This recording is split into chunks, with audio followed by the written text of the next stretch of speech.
Okay, hi everyone, Daryl here. This is actually lesson 25 in my YouTube uh, series Investing 101. Today we're going to talk about en bloc sale or collective sale.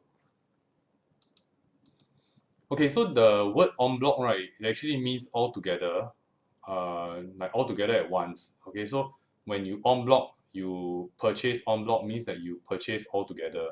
Okay, so it actually means all together or collective sale. So it happens in land scarce cities like Singapore, Hong Kong, and Bangkok.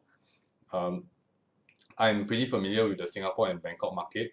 So in Singapore, there was like this en bloc fever that went about sometime up to the middle of 2008, which was last year.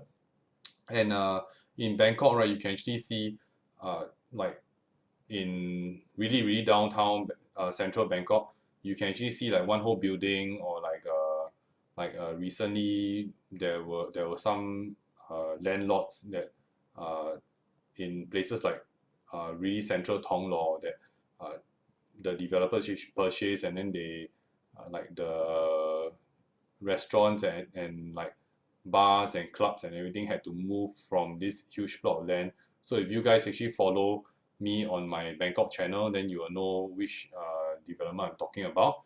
Yeah, but so generally en bloc sales or collective sales happen in land scarce cities. So so in where we live in Singapore, so private residential properties which are 10 years or older will require the approval from owners holding at least 80% of the share value of the development. And if let's say your private residential properties they are less than 10 years old, they will actually have to obtain 90% approval from the owners in terms of the share value of the development. Okay, so collective sales they are important because they help rejuvenate the area as older development makes way for a newer one.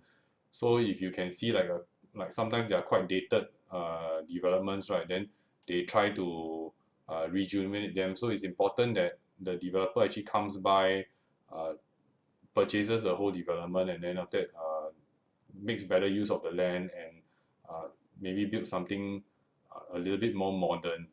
And in some cases, right, the cost of trying to maintain the old development is getting more and more expensive. So like in my previous video, I actually talked about maintenance cost and sinking fund cost. So as the condominium ages, as time goes by, uh, you may need to do things like upgrade the lift system, and then this may cost quite a lot of money. So instead of spending that amount of money, the owners may say that I may want to just make way and get rid of this property. So they all come together and say, oh yeah, maybe the cost of maintaining this place or upkeeping this place is a bit high.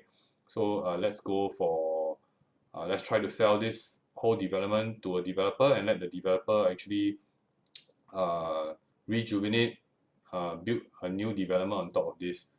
So it's a more efficient use of land, uh, and but actually it can be quite tedious and time consuming because you have to go around canvassing and telling everyone, say, let's sell collectively. And some people they just don't want to move because they are very comfortable with their way of life, and money is not everything to everyone.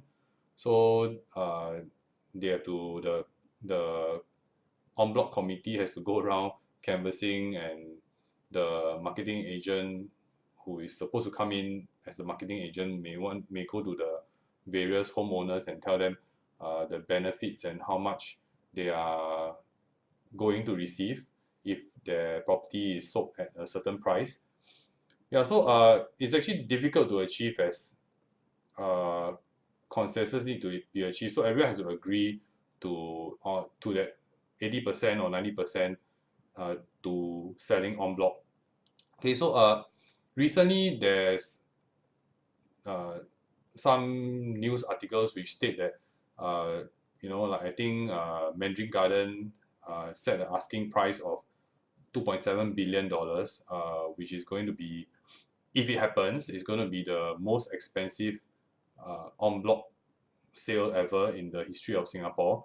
But I would like to inform everybody out there who reads this news is that to get 80% consensus, everyone has to agree to sell. And for these people who agree to sell, some people they don't want to sell. The only way to make them agree is to tell them you're going to get a lot of money. So these people are told that we are going to sell our en bloc price very, very high, like 2.7 billion. But when it comes down to selling to the developer will look at this price and they may not have the financial might or even the appetite in today's market to purchase at this record price. So in essence, forming an en bloc committee and setting a price, a sale price to this development may not be appropriate in this current market situation. So we never know. Nothing is certain. Yeah, but if let's say you read reports of like certain developments coming together and trying to sell collectively to developers, and then the price is pretty high, like mind-bogglingly high, and then you think that the market is going to move forward, that's not true because these are just asking prices. It's not transacted. Okay, so I can ask any price for my development, but whether a developer will be willing to come in and take this off the homeowners is another thing. Okay, so homeowners, they, especially on a 99-year leasehold property, they run the risk of the property value dropping as the lease is closer to its expiration date. Yeah, so this is a chicken and egg thing. I've spoken quite extensively about en bloc sale, collective sale. I have a blog article about it. I will leave the link of my blog article in the YouTube description below. Okay, so that's all for this video. See you in the next video.